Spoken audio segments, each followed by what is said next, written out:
Pare, Parenting and Relationship Enhancement.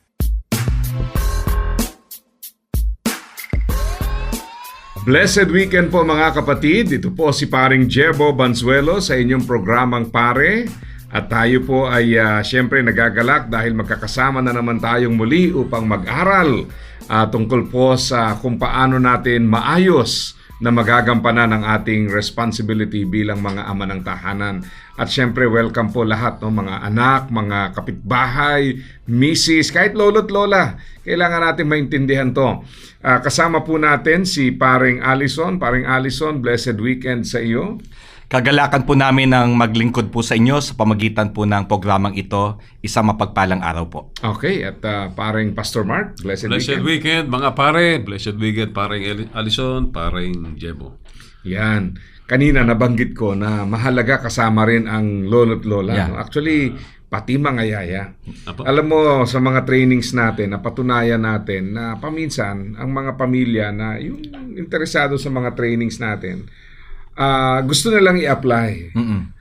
May gagawa ng family vision, values. Ang problema, hindi sinasaklaw yung mga lolo't lola, mga kasambahay, na napakalaki ng role. Lalong-lalo na yung mga bahay o tahanan o pamilya na kasama nila yung parents sa bahay nila or marahil madalas nilang ipagkatiwala yung mga anak sa kanilang parents. Siyempre, kahit naman may family values ka, kung hindi naman ito well communicated and applied, wala din. Yung mga kasambahay at yaya, lalo na, laki ng impluensya niyan. Kaya napaka-importante po na ma-realize natin yung buong ecosystem na yon, no? Yan ang challenge talaga, na yan ang madulutan ng pagbabago para lalo pong magkaroon ng impact yung ating ginagawa. Okay.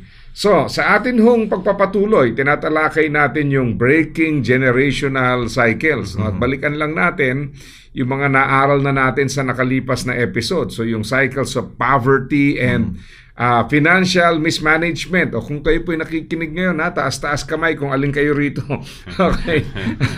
And hopefully na-address natin. Sabi nga, ang unang hakbang dyan pag-amin. No, ang laging nabibigyang diin sa mga trainings namin sa The World Needs a Father, denial never brings healing. Yan. Pag hindi mo naamin, walang paggaling, no? Walang paggaling. Kaya importante ho yung uy, kami yun na. Uy, ako yun na. Yan. Pag nandun na ho kayo, well, nasa unang hakbang na kayo. At napakalaking bagay. So, cycles of abuse, yan po ay emotional, physical, or even verbal abuse. And then we had yung cycles of addiction. And then cycles of broken relationships, broken families, and then yung cycles of silence and emotional suppression. Kala nyo hindi kasali yun, pero sa totoo lang ay isa po yan sa napakalaking sanhi ng pagpapatuloy ng mali sa tahanan. At dahil una hindi inaamin, hindi kinikilala, hindi tinatanggap, hindi pinag-uusapan. So, passive, in other words. At yan po ay wag nating iisipin na yung madalas kasi nating naririnig dyan, yung nanahimik na lang ako para wala ng gulo. Ayan. Ang tanong ito, bago tayo tumalon dun sa bagong topics natin, tama ba yun? Nanahimik para walang gulo? O kaya gumugulo patuloy dahil nanahimik? O, di ba? Anong kaisipan nyo dun? Hindi naman nabibigyan ng kalutasan yung pag nanahimik ka lang lalo na kapag meron talagang dapat na i-address, no? Yung pananahimik ko minsan akala lang natin may yung hindi natin paggawa kakulangan pala yung kasi hindi ka nga gumawa tahimik ka lang walang na-address, no? Walang nasolusyon ng problema o issue. I think yun may panahon na kailangan mong huwag magsalita. Diba? Especially pagka mainit yung ulo mo o galit ka. Or siguro kung sanay ka ikaw nagkasalita. Kung yung family member na lagi nagsasalita, may mga panahon na kailangan huwag ka magsalita at makinig ka. Pero kung ito naman ay weakness mo at hindi ka nagsasalita madalas, hindi rin maganda yun. Kasi yun yung sinasabi ni Paring Allison. In other words, what I'm saying is, pagka, let's say, mayroon kayong conflict o hindi pagkakaunawaan at umiinit na yung ulo mo, nagagalit ka, may wisdom din naman na huwag ka magsalita o let's say manahimik ka. Pero hindi lang dapat nagtatapos doon. Kasi mayroon conflict may di pagkakaunawaan. Kailangan nyo pag-usapan. Ito yung cycle na kailangan mong i-break. Na kailangan you move past that o i-break mo na kailangan kausapin mo yung mahal mo sa buhay ng maayos, 'di ba? Yung express yung emotion. Kasama yun actually sa training natin, 'di ba? Yung emotional intelligence na kailangan mo i-process yung emotion mo sa mahal mo sa buhay ng maayos at tama. So hindi lang dapat natatapos doon na tahimik ako kailangan para wala nang gulo. Mabuti na tahimik na ako. Kaso nangyayari yun yung tinatawag mo na sweep under the rug Yung linalagay mo lang sa ilalim ng rug. Isang araw, babalik ulit yun Hanggat hindi nyo mapag-usapan. Hindi naman kasi na-resolve no? Hindi na-resolve. Oo. So yan po maliwanag po yan. Kailangan maintindihan natin na hindi sa lahat ng pagkakataon tama yung sinasabing nanahimik para walang gulo. Ang totoo, pinoprolong nyo yung gulo pag kayo nanahimik nawala sa lugar. No? At wag din naman kayo maingay na wala sa lugar. Gulo din yan. Okay? Nagre-resurface kasi ito Oo, bumabalik no? Kaya sabi nga, okay lang daw yung may mga hindi pagkakaunawaan. Basta nagbabago yung hindi nyo pinagkakaunawaan. Kailangan ma-train lang tayo kasi mga Pinoy, hindi tayo sanay sa gano'n na yung confrontation ba. Kasi yung ating kultura, yung tinatawag yung, siguro yung kultura natin, tinatawag na shame-based, di ba, society. Na hindi tayo sanay na pag-usapan yung mga bagay na kailangan pag-usapan. Hard issues, Diba? Yung mga hard issues. Nadadala sa pamilya yun Pag sa pamilya sa pamilya natin, pag hindi natin napapractice yun, lalo na sa labas. Diba? Puro na lang surface yung ating mga usapan. Pagdating sa mga issue na talagang kailangan resolbahan, hindi pinag-uusapan Kasi natatakot ka o natatakot tayo na magkagulo. Yun ang iniiwasan natin at yun ang mali kasi kailangan madaanan natin yung proseso na yun 'di ba yung gulo na proseso na yun yung magulo na maayos na usapan 'di ba hindi pupunta sa violence 'di ba sa pisikalan kundi nag-uusap kayo ng maayos hangga't sa maaaring hindi nyo ma-resolve kagad pero importante nag-uusap kayo at habang nag-uusap kayo biglang suddenly by God's grace nakikita mo nagpo-progress kayo Yun ang importante. Ayan, napakagandang paalala po sa atin. At take note paulit-ulit ginamit yung salitang training. Yan. Kasi alam mo, ito rin ang problema, no? Pag naririnig nila yung mga The World Needs a Father, ang haba naman yan.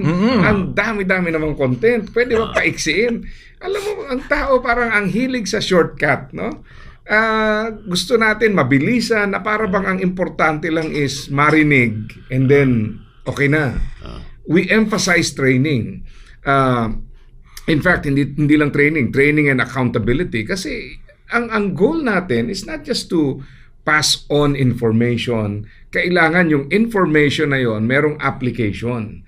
At sa totoo lang, hindi sapat yung narinig mo pag-uwi Okay na Kasi minsan, yan ang problema Gusto ng mga tao, 2 hours seminar. Ayos na yun. Parang okay na kami doon. May narinig kaming bago. Wow! Diba? It's not what you hear. Ang mahalaga po is what you do with what you hear. So yung application. Kaya kung sakasakali marinig nyo mag-announce kami na may mga training sa July. Ayan. Oo, nasingit natin. At merong konting pagbabago, pero mabuting pagbabago. Ayan, Dahil dati sa Cebu yung ina-announce namin, pero ngayon ay hindi muna tayo kakain ng danggit sa Cebu. Ayan, Dito tayo ngayon. Pastor Mark, anong details natin? Yung main events natin, dalawa. Yung isa ay CCF Main. CCF Main. Dito sa CCF anong Center. date tayo dyan? July 7 and 8, meron tayo The World Needs a Father training. At salamat sa Diyos, yung ating international mentor, si Vian, saka yung kanyang asawa, si Riyad Storm. Ay darating dito, makakonduct sila ng training sa July 7 and 8. Markahan nyo na yung mga kalendaryo ninyo sa CCF Center o CCF Main, ang tawag namin. Ito yung dito sa may C5, corner Ortigas Avenue, Ortigas Avenue, sa may Pasig. Yan. So, doon po matatagpuan yung CCF Center sa Multipurpose Hall, July 7 and 8. Okay. Tapos, mabanggitin ba natin yung Baguio. Yan. Yan. Peanut brittle yan. Meron pa sa Baguio. So, kung nasa norte po kayo, Ube Jam. taga norte kayo, makakaroon kami ng training sa Baguio. Sa July 10, 11. Yes. July 10, 11 ba? Tama, Correct, July correct. 10, 11. Friday, Saturday. Saturday. So, gaganapin to sa Small World Christian School. So, watch out for more details. Yan. Ayan. Ilalagay natin sa The World Needs a Father Philippines Facebook page. Yun. At the same time, ito po, kung sakaling naghahanap kayo ng dahilan sa Baguio ka pumunta, doon kayo mag-training. Ayun. Pwede, di ba? Pwede yun eh. Hindi naman ibig sabihin na exclusive yan para sa mga taga ron. And by the way, this is an event by The World Needs a Father. Ang CCFO is our venue, in a way partner, kasi meron tayo talagang team din from CCF. So pangunguna po nila Pastor Mark at mga kasama doon. Pero mahalagang tandaan po natin na ito po ay training. Yan. So if you are interested na yung church nyo nasa family ministry, or you're interested to start one, or maybe just for equipping or personal benefit, kagaya namin. Nagsimula naman kami rito, gusto lang namin magbagong buhay. Ngayon, ito na, malayo na yung narating, pero hindi pa rin nabago yung buhay. Hindi, nabago naman. So, malaking bagay po para sa amin ang mga pagsasanay na ito. Kaya, I hope that you can benefit from this. So, tandaan nyo po yan, ha? Punta kayo sa The World Needs a Father Philippines Facebook page. This is the first time para po si Vian and Riet Storm ay pumunta sa ating bansa. Sila po ang namumuno ngayon sa The World Needs a Father movement. Lahat po yan. At napakalaking pribilehiyo. Actually, once na nilaunch natin yung start ng registration, meron tayong early bird promo. Okay? Siyempre, may konting discount yan. Amen. But at the same time, kailangan mag-sign up kayo kagad dahil ang bottom line po rito, pag napuno yan, wala na. Maybe next time. No? Pero sa ngayon, yun po. Okay? So, kailangan lang natin emphasize, paring Jebo, na ito ay para for both men and women. Yeah. Yes. Kasi meron din tayong mother design training. Ayun, no? Mother design. Tsaka single Single parents. parenthood. Ayan. So mga nanay, di ba? Mga single parents, ito ang training para sa inyo. Yes. Alam mo yung mga churches, dito medyo hilaw eh. Sa mga parenting, fatherhood, motherhood, and especially single parents. Hindi lahat equipped para dito. So it would be a good time to check this out. And maybe this can start a new ministry in your church, no? So we're praying for that, okay? So yan, didiretso tayo ngayon. So ang topic natin patuloy ay breaking generational cycles. At tingnan muna natin tong una para sa araw na ito, the cycles of shame, guilt, or low identity. Paring Allison, enlighten us. Malimit natin maririnig ito na I'm not good enough. Merong taong empleyado ipopromote, takot magpapromote kasi baka hindi ko kaya. Saan ba nanggagaling ang mga bagay na ito? Una sa lahat po, hindi po ito biglaan lamang na naisip ng taong ito, kundi mula po sa kanyang paglaki ay unti-unti pong na i-impress sa kanya na para bang he's not good enough, no? At kailangan natin tignan ito kung papaano tayo bilang sa ating pagmamagulang ay tayo mismo yung nakakapag how should I say na nakakapagkaloob neto ng mga negative na mga words, no, na ipapasa natin o nasasabi natin sa kanila. At ito yung kanilang nakakalakihan, sad to say, no. Ito yung kanilang para bang tinanggap na nila na ganun nga sila, no, na sila ay may mababang pagkakakilanlan o low identity na tinatawag nating malimit ay low self-esteem, no. Mayroong inferiority complex, no, na laging pagdating sa mga crowd they always shy away kasi sa tingin nila they always fall short. Kaya magandang makita natin ito kung paano ba natin ito mabibigyan ng lunas. Sapagkat sa maraming pagkakataon I would say ay sayang yung sayang yung skill, sayang yung mga na-develop na skill and even God giftedness na pinagkaloob sa kanya, bagamat siya ay mananampalataya na, speaking to this kind of person, ay hindi siya nag-elevate Hindi siya nagpo-progreso sapagkat ito yung para bang nag-i-inhibit sa kanya na para hindi ko kaya. Alam mo, sa isip pa lamang po natin, kapag tinanggap po natin ito, natalo tayo, mahina tayo, hindi natin kaya, yun na nga yun. Kaya't maganda talaga na ma-address ito ngayon, mapag-usapan sapagkat kaya nga, dito po pumapasok yung mga sinasabi po ng mga katuruan po ng Biblia, katulad sa Romans chapter 12, kailangan po ma-renew ang ating pag-iisip. Kapag sinabing ma-renew, may mga bagay po tayong kailangang i-discard, i-unlearn. Wag na po natin tanggapin sapagkat hindi po ito totoo. Sapagkat turo po sa atin sa conferring identity, isa sa mga 4 na responsibilidad ng isang ama, ay makikita po natin kung sino po tayo kay Kristo. Na tayo po ay tayo po ay binago, no, nilinis ng salita ng Diyos. Tayo ay binago, nilikhang bago, no, sa pamagitan ng ating pakikisama kay Kristo. Kaya yung pong ating bagong pagkakakilanlan. At wag po nating kalimutan, i-factor in din po natin yung mga tinatawag na gifts, no? Pinagkalooban po tayo ng giftedness upang tayo ay makapaglingkod sa simbahan, upang magawa po natin ang mga bagay na dapat po natin ginagawa.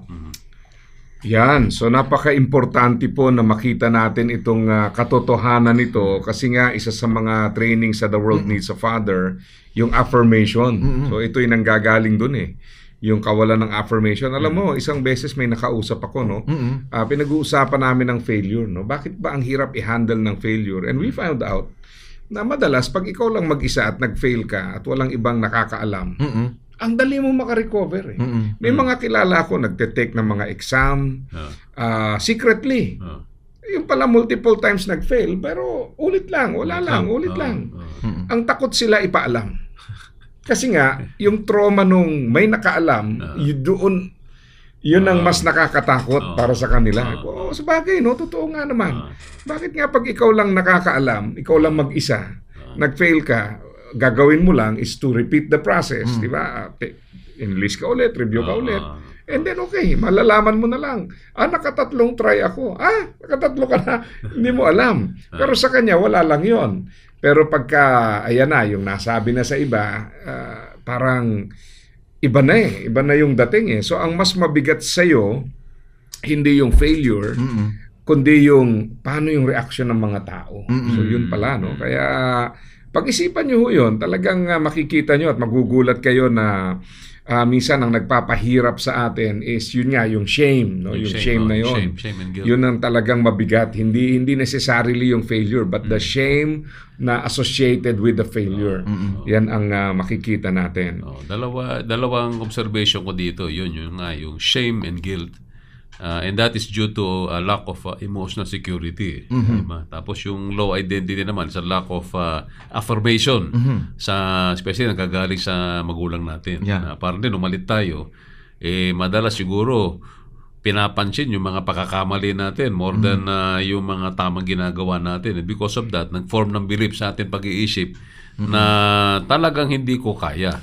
Yung emotional security means kasi yun nga yung shame and guilt means meron kang talagang matinding desire na tanggapin ka ng mga tao.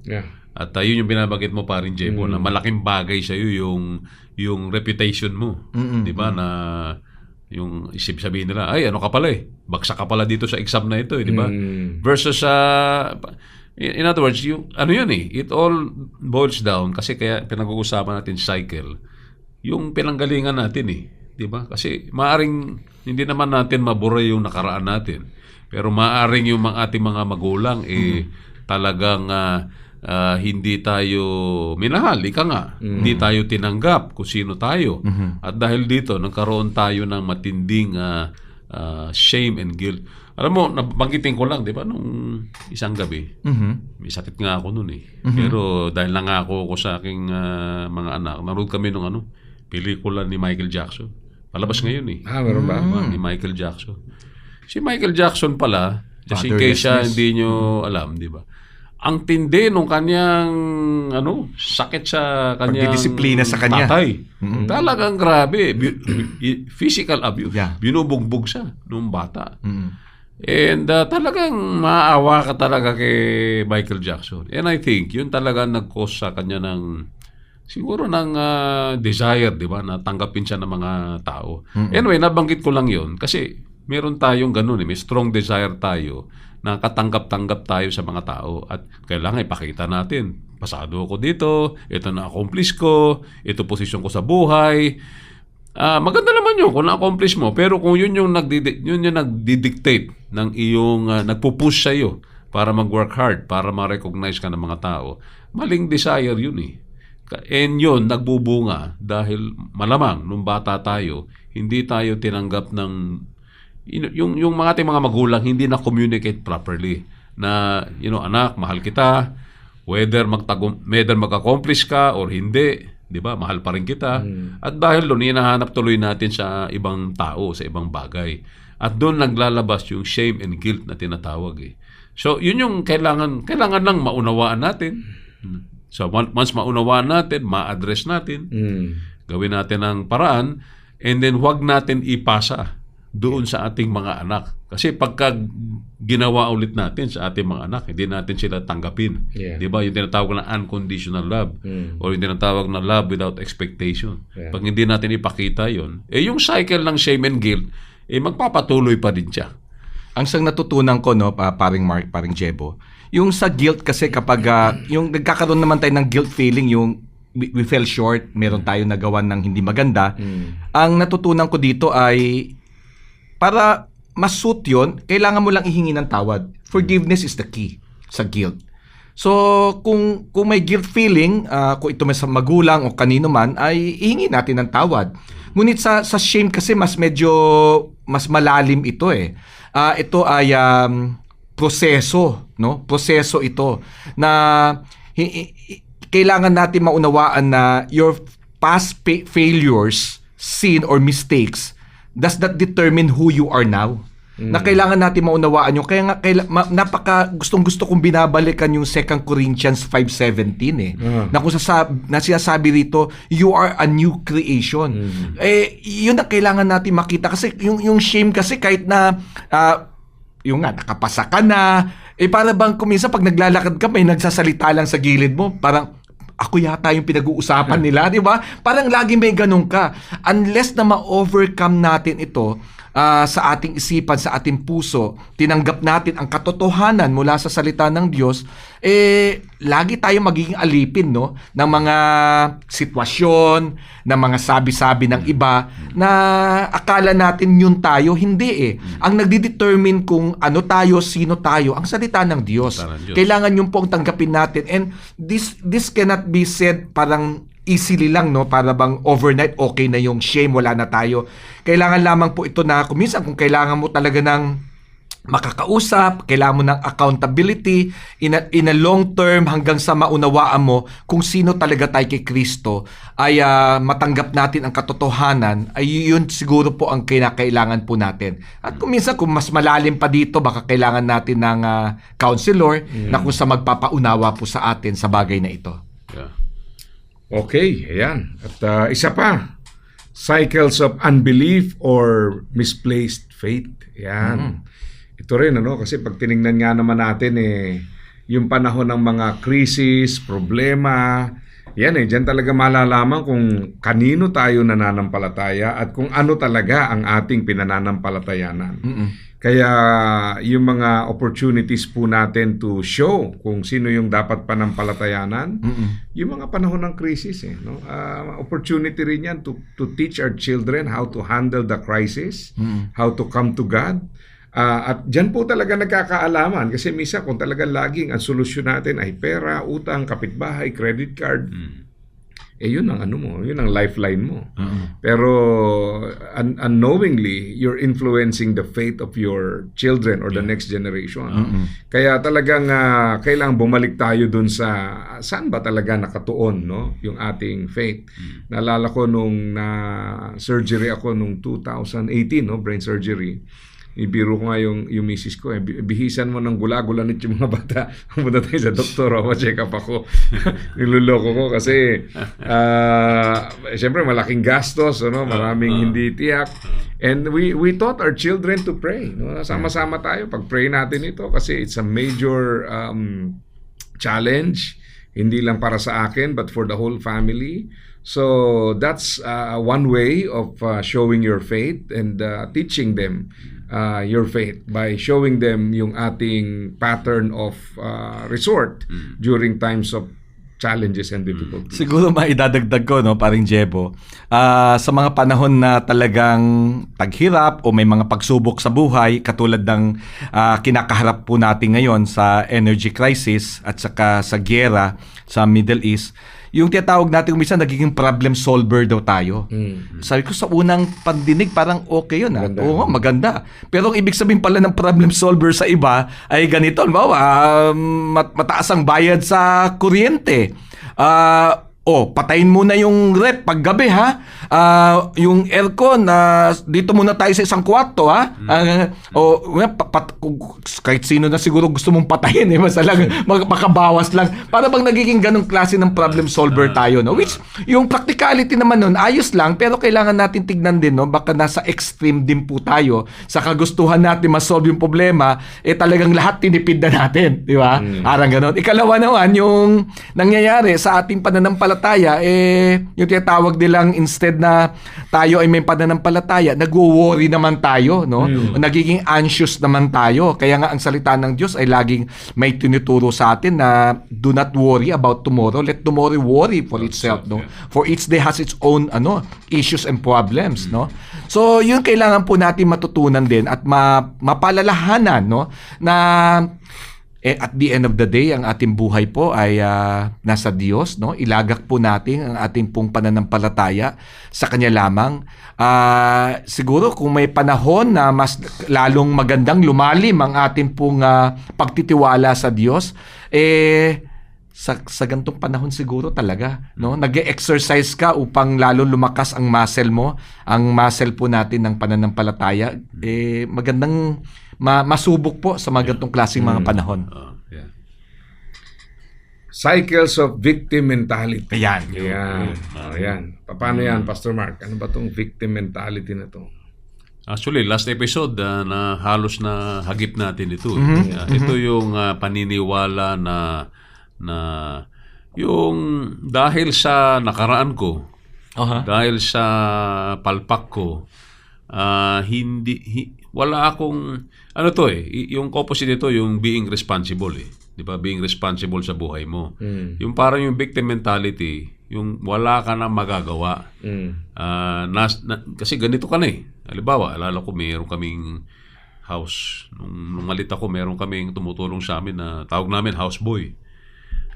Nung nagkatrabaho siya sa amin, laging kanyang bukang bibig. Sabi niya, grade 3 lang ang natapos ko. Diba? So, in effect, kasi nasabi niya, kaya siya ganun. Kasi grade 3 lang ang natapos niya sa probinsya ng galing. Itong houseboy na to, hindi na to boy, matanda na kasi malit pa ako nung siya yung tumutulong sa amin. So, minsan nakikita ko pa din siya, dumadaraw siya sa amin, matanda na. I think he's already 70 plus years old. Alam mo, hanggang ngayon sinasabi pa rin sa amin. Grade 3 lang natapos ko. So, yun yung victim mindset Parang sinasabi niya, dahil grade 3 lang natapos ko, kaya ganito buhay ko.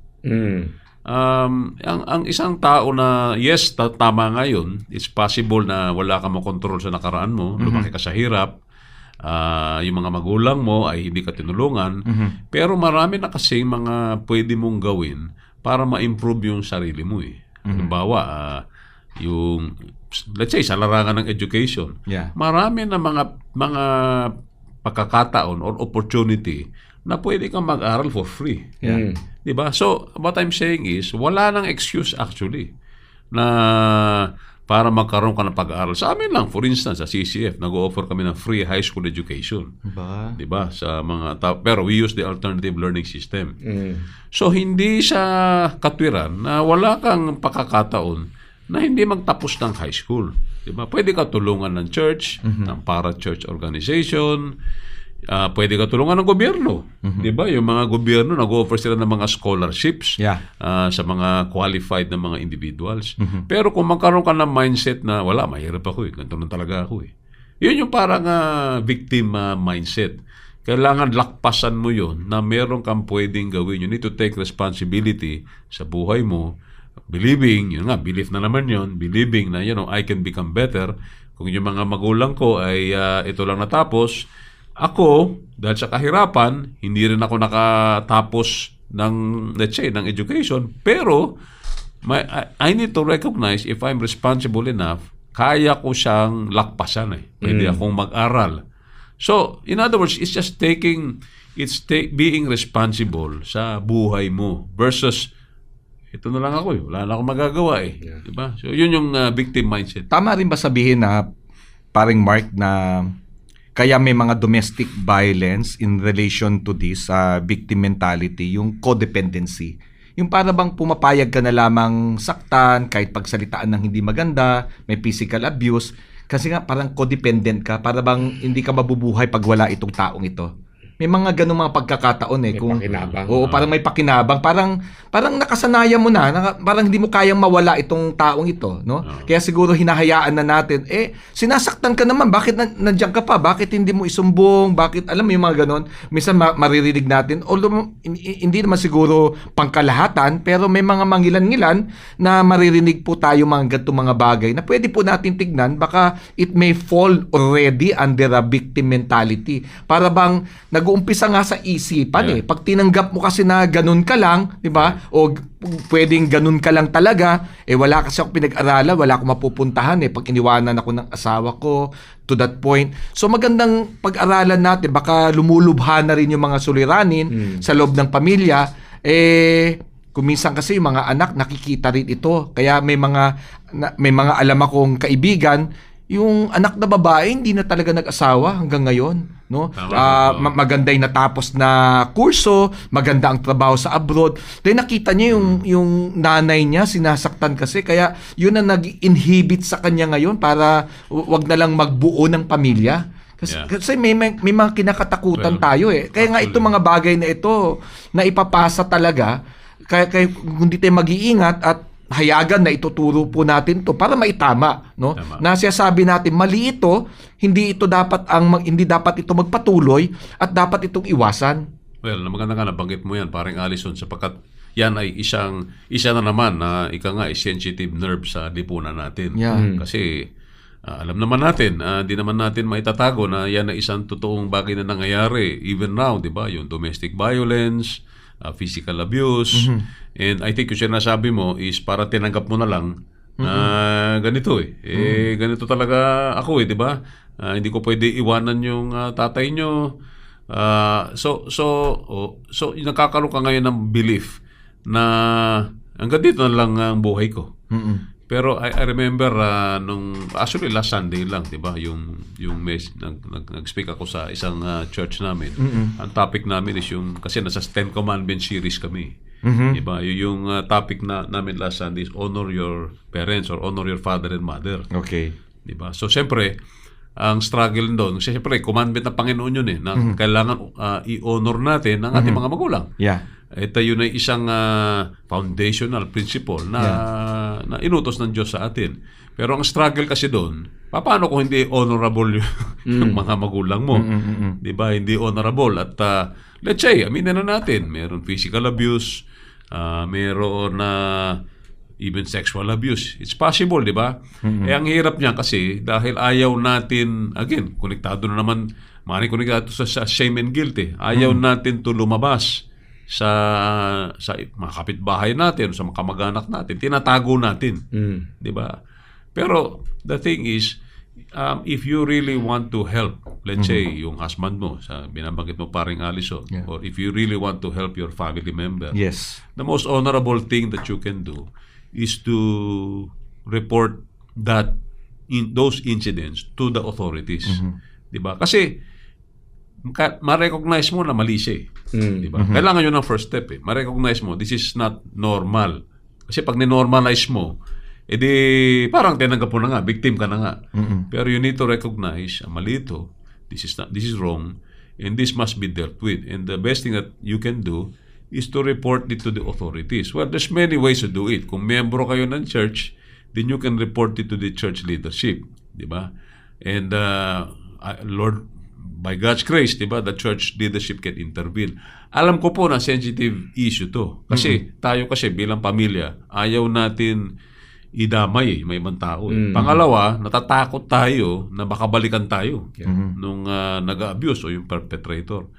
Pero nabanggit mo yun, that is something that we need to, kailangan lakpasan natin Kasi ang nangyayari, let's say, ito malungkot well, yung binanggit mo sa asawa, di ba, naging dependent, naging victim.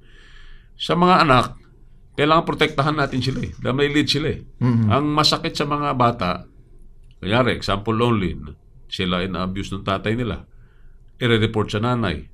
Yung nanay naman sabihin, hayaan mo na, ganyan na yung tatay mo. So, pinapatuloy natin yung victim mindset na yun. So, yung bata, lalaki ng ganun. Siya kasi nagtatrabaho sa atin Siya kasi nagbibigay ng allowance So, makakaroon siya ngayon na paniniwala na paglaki niya, ganun talaga pala ang buhay. Talaga victim ako. Hindi natin nilalakpasan siya. Diba? Kasi we can become better and we can be responsible sa buhay natin. Yan, napakabigat na paliwanag, no? At hopefully kung kayo po ay merong ganyan mga crisis na pinagdadaanan, kaya palagi nating sinasabi na minsan hindi knowledge lang ang issue no? Yung sa application. Kaya yun nga kaya importante yung word na training, and then you have the accountability infrastructure sa iyong buhay para sa ganoon yung dapat ay nagagawa. Yan. So we go to another one, yung cycles of poor parenting patterns. So, paring Allison, ano ito? Yung cycles of poor parenting patterns ay pwede natin simulan dito sa ama. Yung mga tatay, tayo mga ama ng tahanan at sa mga nagnanais pang bumuo ng pamilya someday, ay pwede po tayong gumawa ng bagong istorya para po sa ating pamilya. We can write our story, no? Na ibig sabihin, kung yung pinagmulan natin, yung cycle na pinagmulan natin na hindi maganda, halimbawa na lamang, maraming mga na-encounter tayo sa labas ay lumaki sila na single parent. Na tayo ngayon, na bumubuo ngayon ng pamilya, hindi na po natin hahayaan yung past natin ay madala pa natin na kaya nga tinuturo sa atin, ang mga tatay, ang mga kalalakihan po ay may responsibilidad po tayo. No? Na hindi porket nakasanayan, meron ng batas sa legal separation, baka someday, no, hopefully not, magkaroon ng divorce, para bang pinadadali na lamang natin ang paghihiwalay. Hindi po natin hahayaan po mangyari ito. Kaya nga po pattern, ibig sabihin, meron na tayong meron na tayong paggagayahan na madali na, no? Parang bang pinadadali na yung access sa atin para maka-exit. Hindi po dahil meron pong ganong klaseng provision ay gagawin na po natin. So ano tong mga cycle of poor parenting patterns? Nako, hindi po lahat may didiscuss po natin sa inyo in one sitting. Pero marami po mga pagkakataon sa mga susunod ng episode, i-discuss po natin to. But hayaan nyo lamang po ako magbigay ng isa, halimbawa na lamang po, yung passive parenting. Na sa tingin po natin, dahil po sa masasabi natin present naman po tayo physically doon sa ating pamilya, hindi po tayo emotionally involved, no, sa atin po mga anak. Nako, isang bagay po to na kailangan po natin tignan. Halimbawa rin po yung klase ng pagmamagulang na kung saan ay masyado naman po abusive. Ibig sabihin, yung stick ng kawayan, naku naman, paring Mark, pag ito'y lumatay sa'yo, sa'yo, no? Talaga namang magmamarka ito, no? Yun yung mga nakalakihan ng iba sa probinsya. O kaya naman yung mga verbal abuse na akala natin mas masakit pa raw ito sa latay ng physical. Kasi ito ay tumatagos at ito ay talagang dinadala ka pa hanggang sa yung pagtanda, yung sakit na mga pananalita. Kaya nga, meron tayong mga tinatawag na mga hanggang sa paglaki, yung dala-dala mong na para bang, ito na ako, no? Parang nakamarka na sa'yo. Kasi nga, masasakit yung mga salitang sinabi sa'yo. Hindi lamang ito sa mga masasakit na salita ng mga pagmumura, kung dito sakit na, hindi ka magaling. Hindi ka maganda. Alam mo yung mga ganon? Mas magaling si kuya mo kaysa sa'yo. Para bang wala ka ng pag-asa sa buhay. Ang mga ganitong mga pananalita po ay nakakapag-dampen po ito ng spirit at wala po ito ng pag-asa sa buhay. Kaya ito po yung mga klase po na mga pagmamagulang na ayaw po natin mangyari, no? Ayaw po nating makalakihan, no? Ng ating po mga anak. Mga bagay po ito na very common, na paminsan po dahil common, ang assumption natin it's normal. Yeah. So alam mo naman, kung isa lang ang may sakit, halata. Pero kung lahat may sakit, yun na yung normal. Yeah. Kaya binabanggit po natin to dahil yun nga, sa The World Needs a Father, gusto natin yung resulta eh. So anything that affects results, kailangan ma-deal natin yon. Kaya we always emphasize na hindi sapat yung nakinig lang, natuto, nabasa, alam ko na yan. I remember one time, nakasama sa training, tapos si Pastor Cassie Carstens yung nag-speak. And inulit niya yung The World Needs a Father. No? May mga nagtanong sa audience, we heard that last year. Ang challenge niya, in-apply niyo ba? Kasi kahit naman alam mo na no? Yung tao ngayon kasi parang alam ko na, hindi naman dahil alam mo na you became better. Talagang yung application, yung dealing with the issues, yun ang challenge. Kasi ang ilan sa mga binabanggit natin dito, it will take many years para i-unlearn, i-relearn yung tama, and then to learn yung bago. New learnings. No? So talagang hindi po ganun kasimple ito. Kaya nga palagi nating sinasabi na kung mali ang mentality natin sa mga trainings at ang gusto lang natin ay yung quick fix, one-liner, no, na mga quotation, at pag narinig natin yon ay ayos na, I'm sorry to say, hindi po magkakaroon ng lasting effect. It may motivate you for a few days or weeks, but it's not enough of a solution. Kaya yan pong challenge dyan. Okay. So sa pagkakataong ito, tayo po dadako sa ating devotion. Pangungunahan po tayo muli ni Paring Allison. Samahan niyo po kami sa atin pong pagbubulay-bulay ng salita ng Diyos. Matatagpuan po ito sa 2 Timothy chapter 1 verse 5, 2 Timothy chapter 1 verse 5 ESB. I am reminded of your sincere faith, a faith that dwelt first in your grandmother Louise and your mother Eunice, and now I am sure dwells in you as well. Salin po sa mabuting balita, hindi ko nalilimutan ang tapat mong pananampalataya na naunang tinaglay ng iyong lolang si Loida at ni Eunice na iyong ina. Natitiyak kong nasa iyo rin ang pananampalatayang ito. Alam niyo po, pinag-usapan po natin na ikalawang linggo po ngayon sa ating episode, Breaking Generational Curse or Cycles, I should say. Pero hindi po lahat ng generational patterns ay negatibo. Some are worth continuing. Ito pong talatang ito ang magpapatunay po sa atin na meron po mga generational patterns or cycle that are worth emulating. Pinapakita po dito ng talatang ito that it reframes the idea of generational cycle, that we often focus on generational sin pag pinag-uusapan po ang generational cycle. Katulad po ng galit, no, na nakikita po sa ating mga magulang na gets repeated by the children. Pag sila po ay lumaki, sila po ay nagtataglay din po ng ganong klaseng galit. Kuminsan sa mga toddler pa lang, makikita na natin, nananakit, nananampal. So nagagaya po nila ito. katulad po marahil sa dishonesty, no? Kapag ito po ay nakita sa mga magulang, na naipapasa din po ito sa mga anak. Napag-usapan din po natin yung addiction, naroon din po yung immorality, and even yung tinatawag nating generational brokenness. Pero ang talatang ito po ay talata po ng generational faith. Kung naisin po natin na from generation to generation, ano ang magandang maipapasa po natin, ito po ang pananampalataya sa Diyos at sa Kanyang salita.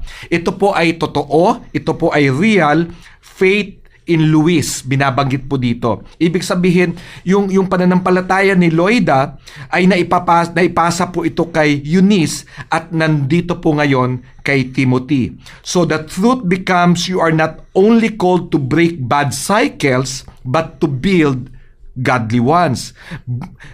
Layunin po ng atin pong salita ng Diyos na ating pinag-aaralan ngayon na magbuo po tayo, no? Decision po natin ngayon from this time forth, magbuo po tayo ng mga paniniwala, ng mga hakbang, ng mga habits na kung saan ay makakatulong po sa atin pong mga anak sa kanilang pong paglaki. It shows intentional spiritual influence. Nang ibig sabihin, faith didn't automatically transfer like genetics, no?